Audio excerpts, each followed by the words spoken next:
Absolutely nothing beats windshield time. Welcome back to Dan the Road Trip Guy, a podcast where we have candid conversations about life lessons learned on the road. I'm your host, Bimmer enthusiast and road trip extraordinaire, Dan Neal. And now, on to the show.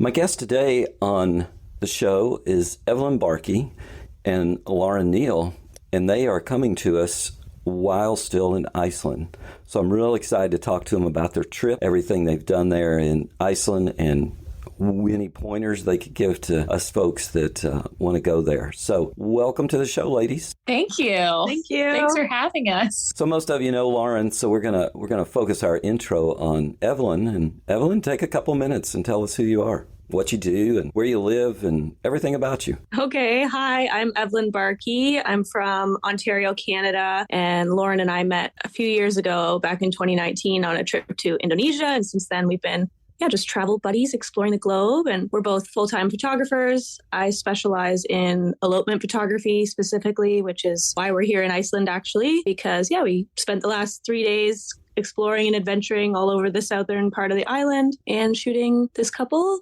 just in all these really beautiful locations all over Iceland. We've been traveling in a van. It's been fun. But so mostly I do elopement photography and then sometimes lifestyle photography and cabin content for various different cabin rentals and cottage rentals. And I'm also a mom to a 4-year-old who starts school next week. So that's fun. And is that enough? That's great. Yeah. And this is a road trip. So we're doing a virtual road trip. Obviously, I'm not in Iceland. Would have been fun to be there and do a drive around Iceland. But so we're on a virtual road trip. I'm in Cincinnati. They're in Iceland. And hello, Lauren. Welcome back to the show again. Thank you. Fun to be here.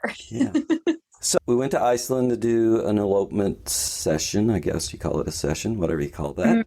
It's a bit more than a session. A bit more than a session. Oh, it's an event. Mm-hmm.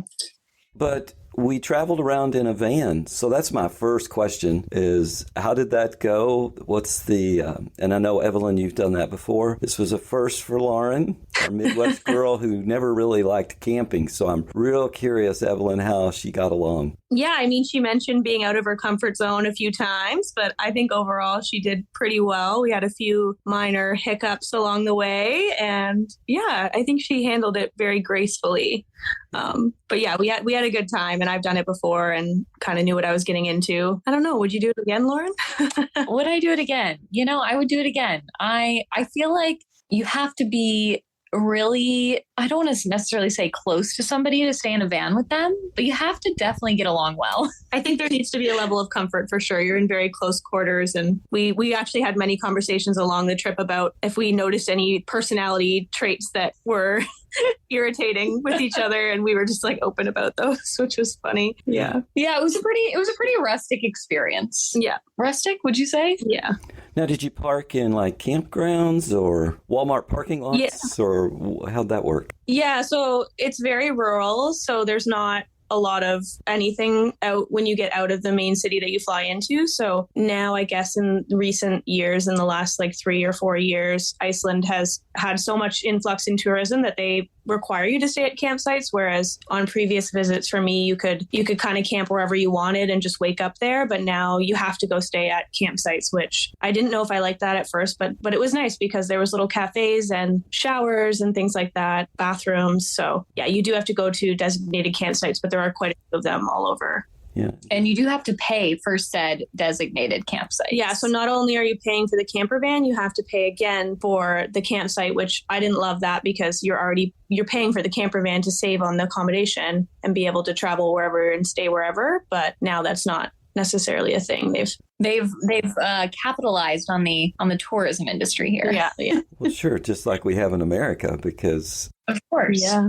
If you take your camper and you want to go to the beach, then guess what? You pay a hotel rate to stay at the beach. And I think, camper. It's definitely cheaper. It's roughly $40 American a night for a campground. So it's definitely significantly cheaper than if you were to get a hotel somewhere. And I think it cuts down on any littering or things like that they can control it a little bit more. So I think that's good for their country, considering the high level of tourism here. I will say, when we arrived into the country, you said parking in Walmart parking lots. Not that they have Walmart here, but it was torrential when we landed in Iceland. I mean, you literally couldn't see anything. So we pulled over into a gas station. We were so tired because we had not slept the night before. And we took a nap for a few hours. Yeah, in a gas station parking lot. Yeah, during the day, I think you could get away with that. I mean, we did anyway. Well, Lauren, I think we can get you out on one lap now that you've experienced.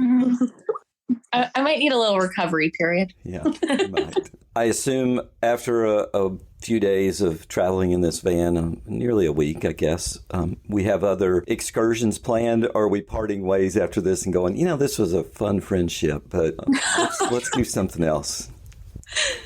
No, we will continue to travel together. Yeah, and maybe just keep the van stays to every other trip or a minimum.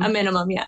But no, we had no arguments at all. No. We had definitely a few mishaps in the van, including but not limited to getting stuck in the sand and having to be pulled out. Yeah. And locking, my fault, the keys in the van. Yeah. Yeah.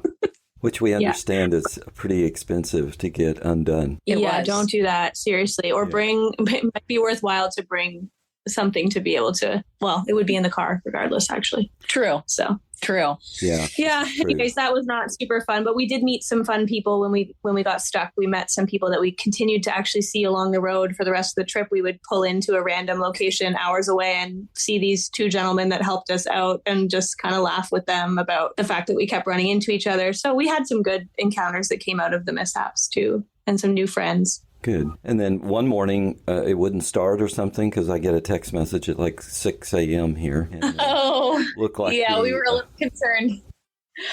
We were a little concerned the battery was dying. Yeah, there's some lights that flashed on the dash all night, so it would just have a little bit of a hard time starting, but it all worked out.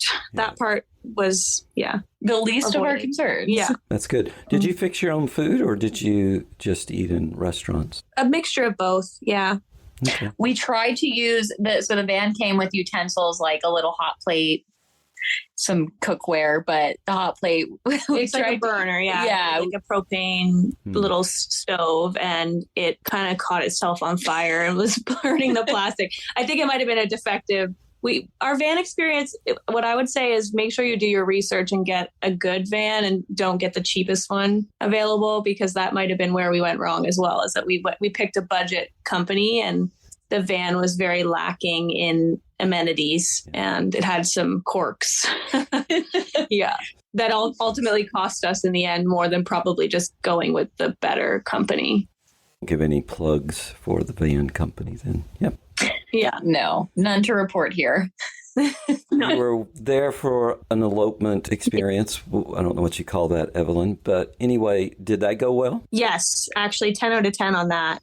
And Lauren, you got to do some makeup or hair or something. I saw that. Yeah, we sure did. Yeah, the couple stayed in this really incredible glass house one night, which was nice because they also were staying in a van. So it was just nice to have some space and a clean environment to do those things in. Yeah. And Evelyn, they're from Canada or? Yeah. Yeah. They live in Sault Ste. Marie, Canada. Oh, okay.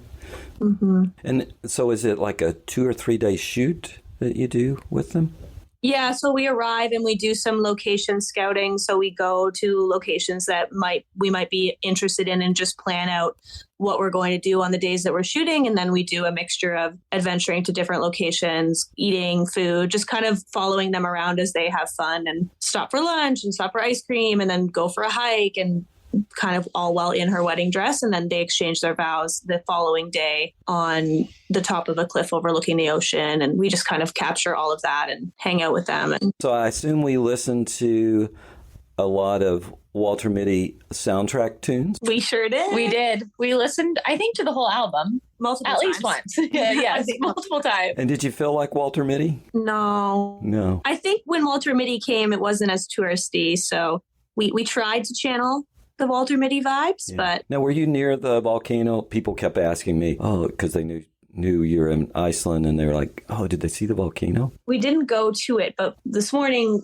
when we woke up, a gentleman explained to us all the different volcanoes and what directions they were in because it was very sunny, so you could see them in the distance. And we actually, it was really fun when he started saying, I cannot, and please don't ask me to say the names of them, but when he was telling us the names of them, one of them was the one from the Walter Mitty movie, and we both just looked at each other and were like, oh, that's from Walter Mitty. That's the one that was erupting. Anyways. But actually, so the two gentlemen that we encountered when we got our tires stuck in the sand, they were telling us that they had planned their entire trip around this volcano that was active. And like the day before they arrived, it's no longer active. So the day before they arrived, it was like, it became dormant again. Yeah. Oh, no. And they planned their whole trip based on that.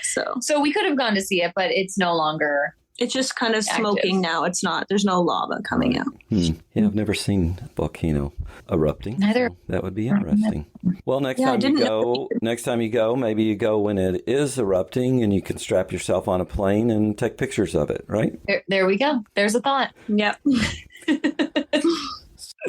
I've just been told I have 48 hours in Iceland. It's a stopover. I get 48 hours. What do I do with those 48 hours? Yeah. What do you do, Lauren? So, well, this is Evelyn's third trip to Iceland. This is only my first trip. We did the southern half of the island. We drove to the other coast and kind of made our way back, which was a lot of fun. We got to see so many different waterfalls and mountains and glaciers and things like that. I've driven the whole entire island before, but it took about 10 days. So if you want to come just for 48 hours, you can't do a ton just because there is so much driving, but you could do some of the south coast and back, and there's like lots of beautiful waterfalls and lots to see on that southern coast. Whereas I think if you were to go head north, a lot of that's a little more less touristy and a little more untapped, but possibly a little bit more remote. And yeah, I think a lot of people that come, they would either do the main city or they would just drive a little bit south. You can drive 3 hours south and get to the glaciers and the waterfalls and the ocean and things like that. So the furthest, I guess, major landmark point that we went to, and we actually camped there 2 nights, was called Vestahorn, right? Yeah. And that was pretty epic, and we caught it at sunset one night, and it's this point where the mountains meet the ocean, but there's this stretch of shore that's super shallow, so the reflection of the mountain is really beautiful, and you can walk on it. Yeah. Mm-hmm. That would definitely be worth your while in 48 hours to make your long way. Trip, but yeah, lots of driving, but well, that's what I do. Best sites are worth seeing. People love driving here too, and if you get a camper, the campsites are open super late, or they just let you pay the next morning, so you can pull in at night and sleep over, and even if they're not open, and then just pay in the morning. So, well, that's fun. Is it crowded there with tourists right now? Yes, yeah, but I mean, everyone's really kind, and I think it's hard because if you see photos of Iceland online, you might not expect it to be as busy as it is. But even when you do it's only if you go to the really, really major attractions that there's tons of people. You can also go. There'll be like a beautiful waterfall that isn't even marked as anything, and there'll be no one there. And it's like one of the most beautiful waterfalls you've ever seen. And it's not even the ones that make the top like 3 in that area. So there are places you could go that aren't busy. But yeah, there's definitely a lot of tourists all the time. And the further we got out, the less. So a lot of the tourist attractions are roped off, and there's restrictions on where you can go, which makes sense because they want to preserve the land. But the further you get out, the less restricted you are. Because I think that the majority of people do the south, and so they've had to put in a lot more regulations. But when you go up north, there's really nothing, which was interesting to see the difference. No restrictions anyway. Well, good. That sounds like fun. It's on my list of places to go, so maybe something. You would love it. You would be channeling your inner Walter Mitty. Yep. I played the soundtrack just because you were there. I pulled it up the other day at work, and I thought, well, I'll just listen to this while I work. It's so great. And we actually looked up, and they filmed all of the international locations in Iceland. Even the Himalayas was done here. It found a location. Yeah. Mm-hmm. I think it just goes to show the diversity and landscape that's here. Sure. And it's a fairly easy flight, right, to get there? It's only like 5 hours from our coast, right? Yeah. Same with mine. Not bad. Yeah, so easy travel. Friendly people, very similar to, we didn't mention this earlier, but Evelyn and I went to Norway in April. Very similar culture. Yeah. And very safe. Never felt unsafe leaving our stuff in the car or anything like that. Everyone was super helpful. Yeah. And after last night, we learned how difficult it was to break into the car. Yeah. We tried. Yeah, you need your brother there. He could have probably got into it for you. Mm-hmm. Might have been cheap to smash the window. Honestly, yes. Yeah, it might have been. Yeah. But we don't want to take that bet.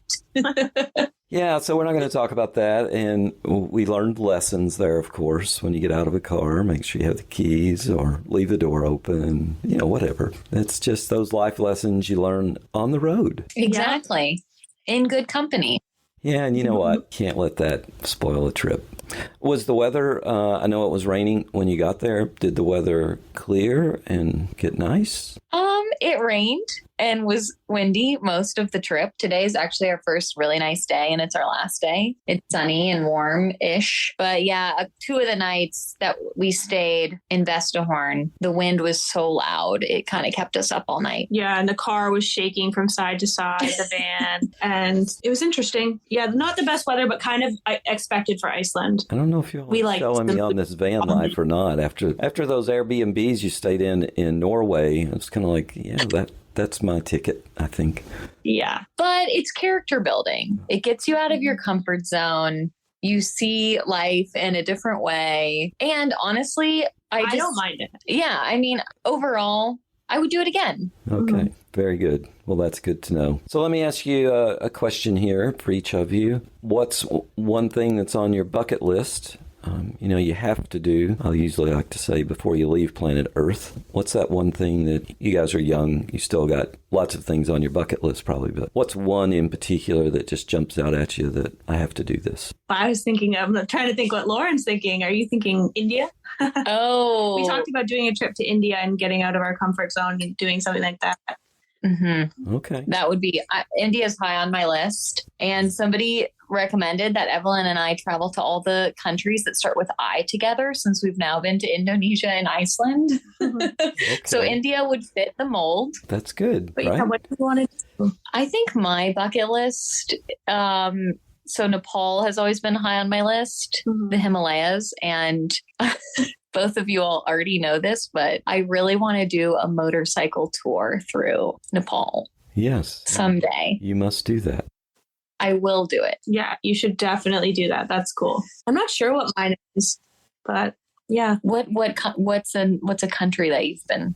Okay, well, my number one life goal, actually, how did I not think of this, is to go back to Norway and do a full week swimming with the orcas. Yeah. How did I not think of that? I know. I talk about that all the time. Evelyn loves the orcas. Yeah. That's great. Did you see And Norway's them the when only you were there? country. No, I've never seen them. Okay. Well, Norway's the only country you can legally swim with them too. So.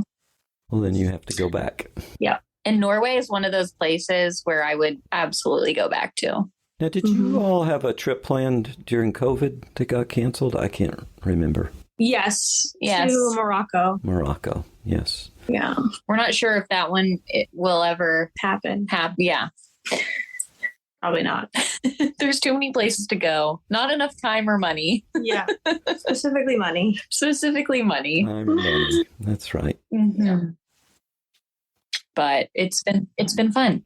Ladies, I've thoroughly enjoyed our conversation, especially since you're in Iceland. It's a little bit not my normal conversation where I talk about cars and road trips, but we'll switch gears just a little bit to you, Evelyn.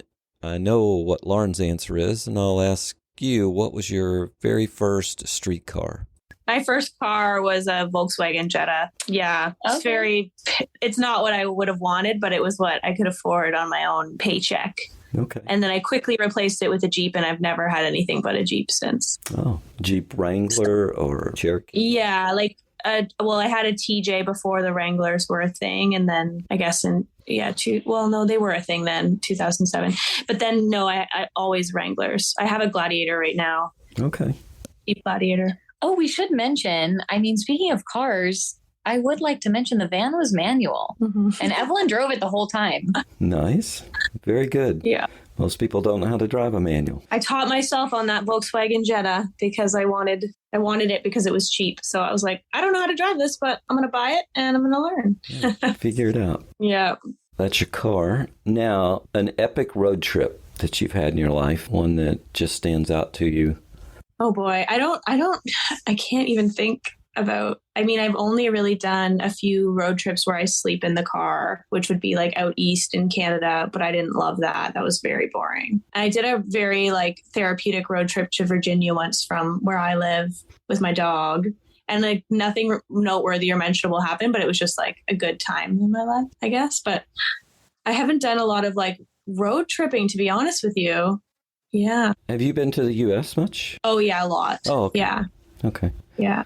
So we have... Yeah. But I think like even driving around Iceland back in 2013, I really did actually love that because I came by myself and I rented a van and I just drove around the whole country by myself. And it was before it was very, very touristy. Like I never really saw anyone the whole time. So that was probably my favorite road trip. Okay. Yeah. Good. And then, so I'll ask you both this. If you could head out today and can't go with each other, you get to take a road trip with someone. They're dead or alive. You get to take this trip. Who would it be and where would you go? These are loaded questions. Lauren, what do you think? Well, usually I send them to people before. I usually send them to people before we do this, so you get a little time to think about it. So you think about it for a second. I have a thought. I've never asked you this, Lauren, so this is good. I know.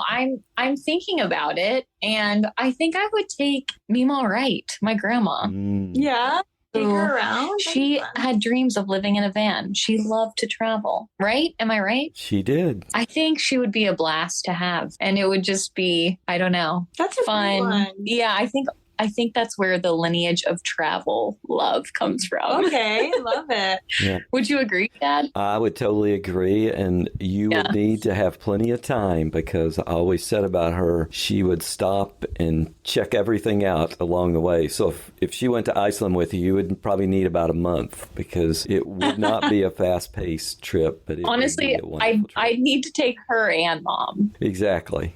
Yeah. Yeah. Because your mom would speed her up. Or she loves to travel. They might slow each other down. They would probably slow each other down, Evelyn. They both. That is. Well, I hadn't thought about that. That's good. That's funny. Okay, Evelyn, you have time. So now you have to figure out who you're going with. I would probably just go with my husband and our son. Yeah. Yeah. And do something. If we ever had that much time off together, that would be amazing to just go on like a family road trip. Yeah. I don't even know that I care where. Like maybe, yeah. I would love to just road trip from like New York to California. Like I know that's just like a very probably typical answer, but just like across the states and do a bunch of thrifting and see, I don't know, it'd be safe and fun. Yeah, no, I think that's a great answer. And Lauren can share with you an event. I won't talk about it here, but that I do. There's still a cross-country highway here called U.S. Route 50. We actually live on 50, and it runs from Maryland to California. Oh, perfect. And it travels the back roads. And I mean, there are stretches of road where you see no one. And it's probably one of the most beautiful drives from the Utah border to California in particular. Yeah, that sounds nice. Yeah. I've driven from Ontario to Minneapolis before, but that's the furthest I've made. Well, I thank you both for being on my show and sharing a little bit about your trip to Iceland, your trip in a van, and the challenges of that, but also the beauty of Iceland. Tell my listeners now how to find you, maybe either on social media, on the web, wherever that might be, in case someone needs your services, they can reach out to you. Well, I think I've probably shared this before, but you can find me at laurenneal.com. Or on Instagram at Lauren, not 1, not 2, but 3 underscores Neal. We'll never get over that. No, we won't. My website is evelynbarkey.com and my Instagram is just the same at evelynbarkey. I hope you enjoyed this episode of Dan the Road Trip Guy, and we look forward to having you back again next time. In the meantime, if you want to find me, you can find me on the internet at Danny, D-A-N-N-Y, Neal, Neal.com. Until we meet up again, keep having conversations and keep driving.